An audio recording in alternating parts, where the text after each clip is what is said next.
कहानी की शुरुआत में हमें काइफिंग स्टेशन को दिखाया जाता है। उसके गेट के ऊपर से एक कौवा उड़ रहा था एंड उस कौवे के साथ एक असैसिन था। रात में पहरा देने वाला गार्ड घूम फिर कर किसी ऑफिसर बाई के घर पर आता है तो उसे पता चलता है कि किसी ने ऑफिसर बाई की हत्या कर दी है। अब ये पूरा मामला काइफिंग स्टेशन तक पहुंच जाता है। इस केस की इन्वेस्टिगेशन करने के लिए काइफिंग स्टेशन का नंबर 1 गार्ड जिसका नाम है ज़ेंसा वो आता है। वो इस पूरी जगह को देखने के बाद कहता है कि चाओ लीशु को पकड़ कर लाओ। फिर वो सोचता है कि सुजोंग के इविल्स यहाँ क्या करने आए होंगे। लीशु सुजोंग के 6 इविल में से 5वां इविल है। उसके बाद हम मोयान को देखते हैं। वो यहाँ बियानसिंग सिटी में लीशु जो कि उसका भाई है उसे छुड़ाने के लिए आई है। वो किसी धर्मशाला में जाती है क्योंकि लीशु वहाँ पर रुका था। मोयान बहुत ही ज्यादा स्मार्ट है। उसका दिमाग एक डिटेक्टिव की तरह काम करता है। वो इस पूरी जगह को देखने के बाद समझ जाती है कि लीशु को यहाँ पर कोई मारने आया था लेकिन उसे किसी ने बचा लिया एंड वो इंसान और कोई नहीं पर ज़ेंसाओ था। दूसरी तरफ ज़ेंसाओ अभी काइफिंग स्टेशन में था। विवी नाम की लड़की उसे कहती है कि लियो तुम्हें काफी लंबे टाइम से पसंद करती है तो तुम्हें कभी प्यार और शादी के बारे में ख्याल नहीं आया। तो ज़ेंसाओ कहता है कि मुझे प्यार और शादी में कोई इंटरेस्ट नहीं है। मेरा इंटरेस्ट मेरे काम में है और मैं उसी पर ही फोकस करना चाहता हूँ। तभी ही वहाँ पर मोयान सब्जी बेचने वाली बनकर आती है। ज़ेंसाओ उसे कहता है कि तुम मुझे सब्जी बेचने वाली तो नहीं लगती, तो बताओ कि तुम हो कौन। तो मोयान उसे कहती है कि तुम खुद ही गेस कर लो। ज़ेंसाओ उसे पकड़ने के लिए आता है तो मोयान उसकी चाबियां लेकर भागती है। ज़ेंसाओ अपनी चाबियां लेने के लिए उसके पीछे भागता है। उसके बाद इन दोनों में फाइट स्टार्ट हो जाती है। ये फाइट धीरे धीरे रोमांटिक फाइट में भी बदल जाती है एंड लास्ट में ज़ेंसाओ अपनी चाबियां लेकर मोयान को पकड़ लेता है। वो उससे पूछता है कि तुम हो कौन और यहाँ क्या करने आई हो। तो मोयान कहती है कि मैं अपने 5वें भाई लीशु को बचाने के लिए आई हूँ। ये सुनकर ज़ेंसाओ मोयान को लेकर काइफिंग के सबसे बड़े ऑफिसर जिसका नाम है बाओसेंग उसके पास लाता है। मोयान कहती है कि पहले तुम मुझे छोड़ो तो ज़ेंसाओ उसे छोड़ देता है। फिर वो बड़े चाव के साथ बैठकर कहती है कि मैं सुजोंग की 7वीं इविल। ऑफिसर बाओसेंग का असिस्टेंट कहता है कि हमने तो ये सुना था कि सुजोंग में सिर्फ 6 इविल्स ही रहते हैं, ये 7वां इविल कहाँ से टपक गया। मोयान कहती है कि 6 इविल मेरे भाई है और मैं उनकी 7वीं एकलौती बहन। सुजोंग में तुम किसी से भी मेरे बारे में पूछ लेना, मैं वहाँ पर बहुत ही ज्यादा फेमस हूँ। तभी ही वहाँ पर लीशु आता है। मोयान कहती है कि 5वें भाई, तो वो कहता है कि कौन हो तुम। मोयान कहती है कि 5वें भाई क्या आप मुझे नहीं जानते। तो लीशु उसे कहता है कि तुम हो कौन। वो सभी लोगों से कहता है कि ये लड़की कौन है। तो मोयान कहती है कि भाई आपके हाथ में एक तिल है। तो लीशु कहता है कि देखो मुझे टच मत करना, पर मोयान उसका हाथ देखने लगती है। तो लीशु कहता है कि शाओची रुक जाओ। मोयान कहती है कि देखा आपने ये बात खुद कही है, शाओची का मतलब चाइनीज में लिटिल 7 होता है। ऑफिसर बाओसेंग कहते हैं कि चुप रहो तुम दोनों। मोयान कहती है कि मेरे भाई ने कुछ नहीं किया है एंड इसके लिए मेरे पास एक एविडेंस भी है। वो एविडेंस के तौर पर ऑफिसर बाओसेंग को एक अकाउंट बुक देती है। ऑफिसर बाओसेंग उस अकाउंट बुक को देखने के बाद लीशु से कहते हैं कि तुम्हें पता भी है क्या कि तुमने कौन सी बुक चुराई है। ये बुक करप्शन के मामले से जुड़ी हुई है। तुमने सिर्फ ऑफिसर बाई का खून ही नहीं किया लेकिन इस अकाउंट बुक को चुरा कर बहुत बड़ा गुनाह किया है। वो लीशु को जेल में डालने का ऑर्डर देते हैं। मोयान ज़ेंसाओ के पास आकर कहती है कि वो एविडेंस मैं लाई थी तो उस बुक को तुम मुझे दे दो। ज़ेंसाओ कहता है कि वो बुक मैं तुम्हें नहीं दे सकता। ये सुनकर मोयान को उस पर काफी ज्यादा गुस्सा आता है लेकिन ज़ेंसाओ को तो इससे कोई फर्क ही नहीं पड़ रहा था। अब मोयान रात में ही उस बुक को चुराने के लिए जाती है। वो बेचारी इतने सारे खतरों को पार कर कर जैसे ही उस बुक को हाथ लगाती है तभी ही वहाँ पर ज़ेंसाओ आ जाता है। मोयान ज़ेंसाओ को देखकर वहाँ से भागती है तो ज़ेंसाओ उसके पीछे भागता है। बुक को लेने के चक्कर में ज़ेंसाओ गलती से मोयान के कपड़े फाड़ देता है। तो मोयान उसे कहती है कि बदतमीज लड़के तुमने ये क्या किया। ज़ेंसाओ कहता है कि माफ करना लेकिन तुम उस बुक को मुझे वापस दे दो। मोयान कहती है कि अगर तुम मेरे और भी ज्यादा करीब आए तो मैं अपने कपड़े उतार कर चिल्लाने लगूंगी। ये सुनकर ज़ेंसाओ पीछे घूम जाता है। इस मौके का फायदा उठाकर मोयान भाग रही थी तो ज़ेंसाओ को ये बात पता लग जाती है एंड वो फिर से उसके पीछे पड़ जाता है। लेकिन इन दोनों के बीच में कोई थर्ड पर्सन आकर उस बुक को चुरा ले जाता है। ये दोनों सोचते हैं कि शायद इसी बंदे ने ऑफिसर बाई का खून किया होगा।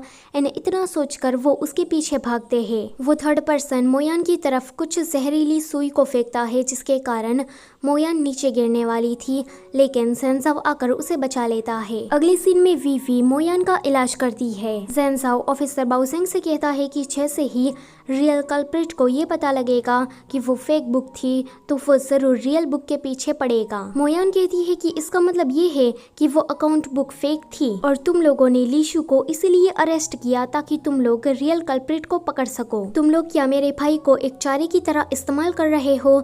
तो ऑफिसर बाओसेंग कहते हैं कि हाँ, ये बात सच है। ऑफिसर बाई के घर में अभी भी वो रियल अकाउंट बुक है एंड ये मामला बहुत ही बड़े करप्शन का है, इसलिए हमें उस रियल कल्प्रिट को ढूंढना है। ये सुनकर मोयान कहती है कि मुझे भी इस इन्वेस्टिगेशन का हिस्सा बनना है, क्या मैं आपके साथ काम कर सकती हूँ?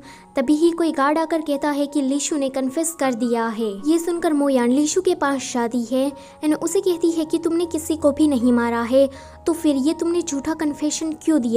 लीशु कहता है कि शाओजी, तुम तो सच में सब कुछ बर्बाद कर दोगी, इससे अच्छा कि तुम सुजोंग वापस चली जाओ। अगर दूसरे भाई को तुम्हारे बारे में पता चला तो वो तुम्हें सजा देंगे। ये सुनकर मोयान बाहर आती है तो ज़ेनज़ाओ उसे कहता है कि अब तुम काइफेंग की एक गार्ड हो।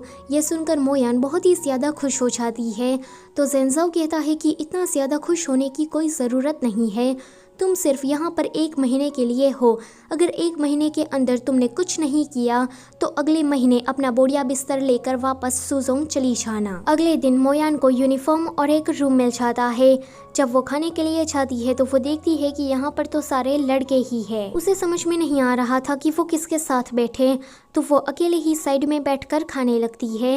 ये देखकर ज़ेनज़ाओ कहता है कि तुम यहाँ पर आ जाओ। ज़ेनज़ाओ अभी अपने दोस्तों के साथ इन्वेस्टिगेशन के बारे में बातें कर रहा था तो मोयान कहती है कि मुझे भी क्राइम सीन पर तुम्हारे साथ आना है। ये सुनकर सभी लोग शॉक हो जाते हैं।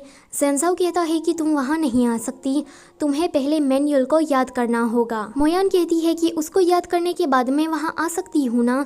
तो ज़ेनज़ाओ कहता है कि उसको याद करने के बाद तुम्हें इस सिटी में पेट्रोलिंग करने जाना होगा। वो कहती है कि क्यों? तो ज़ेनज़ाओ कहता है कि काइफिंग स्टेशन में जो भी नया गार्ड आता है उसे 3 महीने तक यही काम करना पड़ता है, तो रूल्स के अकॉर्डिंग तुम भी वही काम करोगी। अगले सीन में मोयान साफ सफाई कर रही थी। वो देखती है कि ज़ेनज़ाओ बाहर चला गया है तो वो इस मौके का फ़ायदा उठाकर बाहर जाने लगती है, लेकिन वो देखती है कि ज़ेनज़ाओ तो बिल्कुल उसके सामने ही खड़ा है। उसके बाद वो एक नया प्लान बनाती है। वो दीवार कूदकर बाहर जाना चाहती थी, लेकिन वो सीधा ज़ेनज़ाओ के सामने आकर ही गिरती है। बेचारी का फिर से पोपट हो जाता है। आगे वो काम कर रही थी तो ज़ेनज़ाओ उसके पास आता है। मोयान उसे कहती है कि मैंने सारा काम कर लिया, अब तो मैं बाहर जा सकती हूँ ना? ज़ेनज़ाओ कहता है कि ये क्या है? तो वो कहती है कि फूल की पंखुड़ी। ज़ेनज़ाओ कहता है कि वहाँ देखो, तुमने अभी तक पूरा साफ नहीं किया है। मोयान कहती है कि मैं कितना भी साफ कर लूँ, कितना भी झाड़ू मार लूँ, लेकिन ये पंखुड़ियाँ, ये पत्ते गिरते ही रहते हैं, तो क्या मैं पूरा दिन इसे साफ करती रहूँ? ज़ेनज़ाओ कहता है कि तुमने काम करने से इनकार किया, अब तुम 10 बार काइफिंग स्टेशन के नियम को लिखो। तो मोयान कहती है कि मैं नहीं लिखूंगी।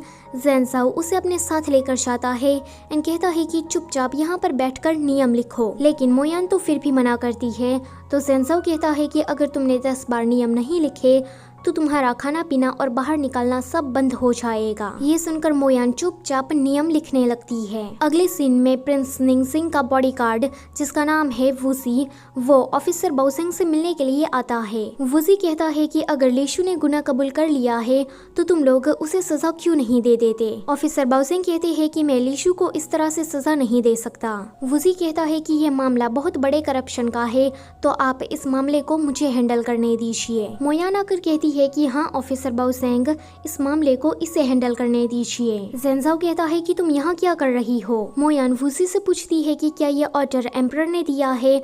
तो वो कहता है कि नहीं, लेकिन एम्परर से मैं जरूर इसके बारे में अप्रूवल ले लूंगा। मोयान कहती है कि अच्छा, तो तुम्हें अभी तक एम्परर की तरफ से कोई भी ऑर्डर नहीं मिला है, फिर तुम यहाँ क्या कर रहे हो? निकलो यहाँ से। आगे मोयान ऑफिसर बाई के घर पर जाती है तो उसके पीछे पीछे ज़ेनज़ाओ भी आ जाता है। अब वो दोनों ध्यान से उस क्राइम सीन को देख रहे थे एंड उसे देखकर उसे पता लग जाता है कि ऑफिसर बाई को किसी जहरीली सुई के जरिए मारा गया है। उसके बाद ज़ेनज़ाओ किसी लाश को देखने के लिए जा रहा था तो इस बार मोयान उसके पीछे पीछे आ जाती है। लेकिन मोयान जब उस लाश को देखती है तो वो बेहोश हो जाती है।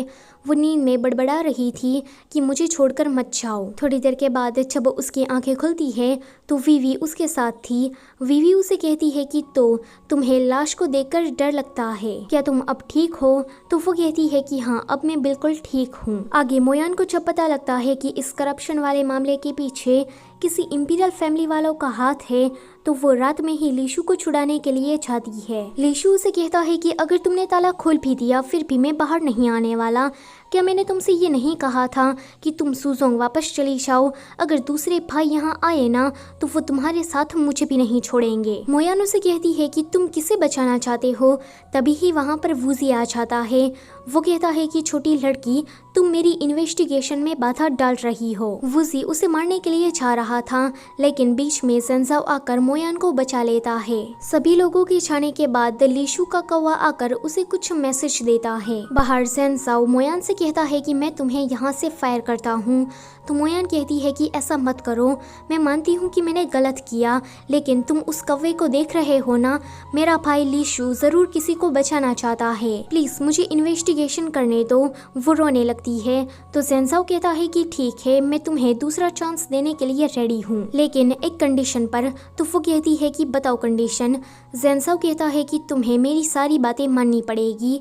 वो कहती है कि और कुछ? ज़ेन्ज़ाओ कहता है कि इतना काफी है। इसी के साथ पार्ट नंबर 1 होता है यहीं पर ही खत्म। वीडियो अच्छी लगी है तो उसे लाइक करते जाओ और चैनल पर पहली बार आए हो तो उसे सब्सक्राइब भी कर देना। Thank you for watching.